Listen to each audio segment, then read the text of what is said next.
Hello, আসসালামু আলাইকুম। গত ২ দিন আপনাদেরকে আমি দেখিয়েছি আমাদের আম কাটা হচ্ছে।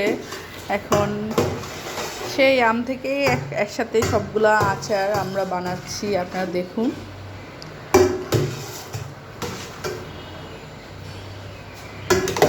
এই এখান থেকে মাত্র দেওয়া হলো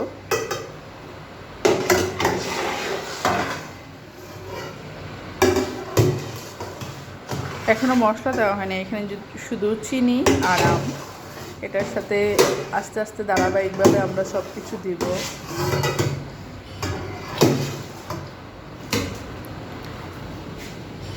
যারা মনে করেন আমের আচারই তো অনেক সহজ, আসলে না, এটার পিছনে অনেক খাটনি আছে, অনেক মানুষের কাজ আছে, হাত আছে, সবাই মিলে আমরা কিন্তু এই আচারটা বানাচ্ছি। অনেক মানুষের পরিশ্রম।